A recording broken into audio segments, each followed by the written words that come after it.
नमस्कार दोस्तों, मेरा नाम है Rocky. Welcome to my new video. आज की इस वीडियो में हम सीखेंगे यूज ऑफ कैन। कैन का यूज, कैन कैसे यूज करते हैं, कब कब यूज करते हैं, कैन की कंडीशन सीखनी है। कैन के जो है आपने आइडेंटिफिकेशंस तो सीखी होंगी, पता होगी कि क्या क्या आइडेंटिफिकेशन होती है, यानी पहचानते कैसे हैं, सकता सकती सकते, ये सुना होगा। लेकिन आज हम सीखने वाले हैं कंडीशंस, कि किन कंडीशंस में यूज होता है। क्योंकि कभी कभी ऐसा होता है सेंटेंसेस में जो है सकता सकती सकते नहीं होते, ये वर्ड्स नहीं होते, लेकिन वहां पर कैन यूज किया जाता है। तो कैसे यूज करेंगे, चलिए स्टार्ट करते हैं। सबसे पहले आपको देखना है यूज ऑफ कैन। कैन का मतलब सकता सकती सकते, ये तो बहुतों को पता होगा, इसका मतलब ये होता है। लेकिन हम कंडीशंस देखेंगे। कंडीशंस क्या है, 4 कंडीशंस में यूज होता है। और कौन कौन सी कंडीशन है? पहली कंडीशन परमिशन, आज्ञा देने या लेने के लिए यूज होता है। जैसे हमें किसी से आज्ञा लेनी है या आज्ञा देनी है तो हम यूज करेंगे परमिशन के लिए। दूसरा एबिलिटी, योग्यता के लिए इसे यूज करते हैं। अगर कोई किसी चीज को करने के एबल है कि नहीं है, उस सेंस में यूज करेंगे। तीसरा है कैपेबिलिटी, सक्षमता, कोई कुछ काम को कर सकता है कि कर पाता है नहीं कर पाता है, उस सेंस में कैपेबिलिटी। उसके बाद हम यूज करते हैं पॉसिबिलिटी, संभावना, कि कोई काम हो सकता है नहीं हो सकता है, होगा नहीं होगा, उस सेंस में। यानी 4 कंडीशंस आपको याद होगी तो कैन इजीली आप यूज कर सकते हो। देखो ये कैन का सिंपल यूज है, कैन के और भी यूजेस होते हैं, वो मैं आपको आगे आने वाली वीडियोस में बताऊंगा। पहले हम सिंपल यूज सीखेंगे इसका। तो अब यहाँ पर मैंने सेंटेंसेस लिखे हैं, उनसे आपको ये अच्छे से क्लियर हो जाएगा। ध्यान से सुनना, स्किप मत करना, नहीं तो समझ नहीं आएगा। मैं यह कर सकता हूं, मैं यह कर सकता हूं, सिंपल सा है। तो I can do it, I can do it. देखो यहां पर कैन के बाद हमें कौन सी वर्ब लगानी है? वर्ब की फर्स्ट फॉर्म लगानी है। हमेशा वर्ब की फर्स्ट फॉर्म लगानी है जब हम सिंपल कैन को यूज करते हैं।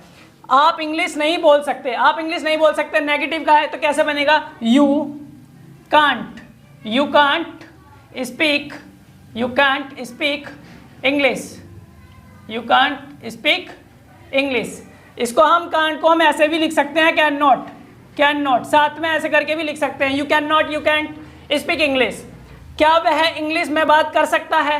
क्या वह इंग्लिश में बात कर सकता है? स्टार्टिंग में क्या आ गया, पहले भी बता चुका हूं, जब मैंने आपको टेंसेस सिखाए हैं, टेंसेस बताए हैं, तो उनमें भी मैंने आपको बताया कि जब स्टार्टिंग में क्या आता है, वो इंट्रोगेटिव सेंटेंस होता है। इंटरोगेटिव सेंटेंस क्या होता है? जिसमें क्वेश्चन किया जा रहा है, जिसमें कुछ पूछा जा रहा है, और वो भी स्टार्टिंग में क्या लग रहा है, तो इस तरीके का इंटरोगेटिव सेंटेंस। तो क्या वह इंग्लिश में बात कर सकता है? स्टार्टिंग में क्या आ गया, तो हमारा हेल्पिंग वर्ब बाहर आ जाएगा, जो कि क्या लगाते हैं हम? कैन। कैन जो मॉडल वर्ब है तो इसको हम बाहर निकाल देंगे।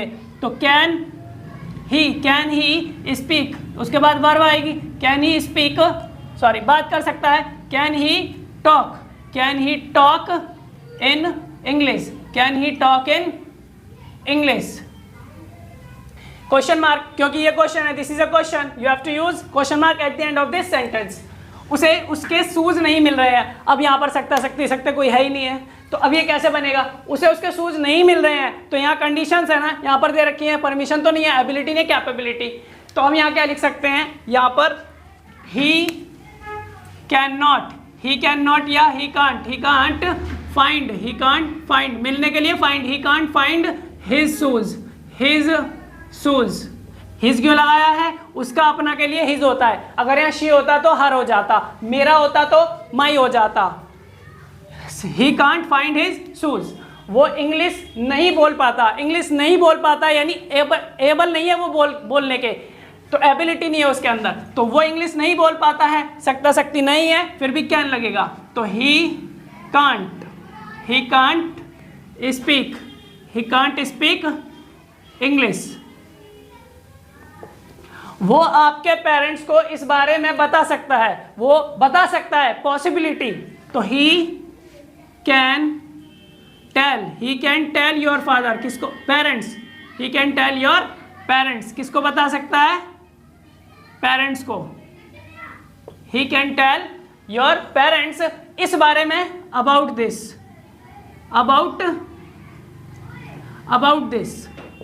he can tell your parents about this।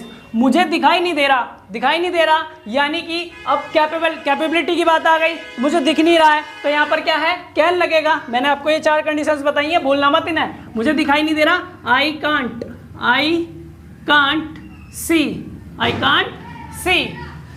देख नहीं सकता, दिखाई नहीं दे रहा, देख नहीं पा रहा हूं, आई कांट सी। मैं यहाँ बैठ जाऊं, अब देखो यहाँ पर समझने की कोशिश करना। देखो at the end of this sentence के एंड में क्या है? Question mark, there is a question mark. अगर सेंटेंस में क्वेश्चन मार्क है, it means this is a question. Interrogative sentence question है, इंटरोगेटिव सेंटेंस है, पूछा जा रहा है। मैं यहाँ बैठ सकता हूँ या मैं यहाँ बैठ जाऊँ, तो क्वेश्चन है, पूछा जा रहा है, तो इसका सेंस क्या है, क्या मैं यहाँ बैठ सकता हूँ। लेकिन ऐसे बोलता कौन है, कोई बोलता है क्या? इतना अगर कोई बोलेगा तो भाई वो क्या माना जाएगा, वो तो बहुत ही ज़्यादा उसके अंदर फॉर्मल लैंग्वेज, मतलब फॉर्मल लैंग्वेज यूज़ करता होगा। लेकिन फॉर्मल लैंग्वेज में अधिकतर यूज़ नहीं करते ना फॉर्मल लैंग्वेज, फ्रेंड्स के साथ हैं या फिर किसी कहीं पर और भी जा रहे हैं तो हम ऐसे नहीं बोलते ना, क्या मैं यहाँ बैठ सकता हूँ, क्या आप खिसक जाओगे, ऐसे क्या क्या बोलते हैं, मैं बैठ जाऊँ, यहाँ बैठ जाऊँगा, बैठ सकता हूँ, तो जैसे कि मैं यहाँ बैठ जाऊँ, ऐसे भी बोल सकते हैं। तो अपने तरीके से बोल लेते हैं, पर हमें वहाँ सेंस समझना है। सेंस क्या कहता है यहाँ पर, क्या मैं यहाँ बैठ सकता हूँ, तो हम यहाँ परमिशन ले रहे हैं ना, तो क्या लिखेंगे, can I sit here, can I sit here.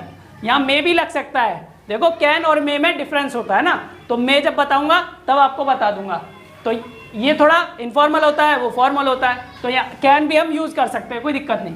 आपको फ़ोन, अच्छा ये लिखा है आपका फ़ोन यूज़ कर लूँ, क्वेश्चन है, क्वेश्चन पूछा जा रहा है, परमिशन ली जा रही है, आपका फ़ोन यूज़ कर लूँ, तो क्या है इसका सेंस, क्या है, क्या मैं आपका फ़ोन यूज़ कर सकता हूँ, ये है पूरा सेंटेंस। तो समझ सकते हैं इस सेंटेंस को, जब कोई बोलेगा तो हम इसके सेंस को समझ सकते हैं। आपका फ़ोन यूज़ कर लूँ, कैन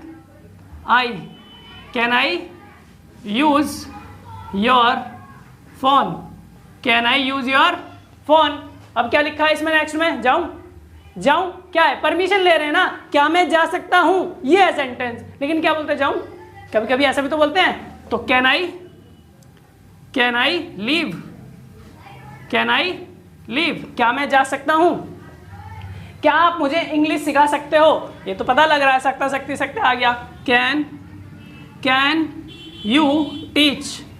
यू टीच मी, क्या English, can you teach me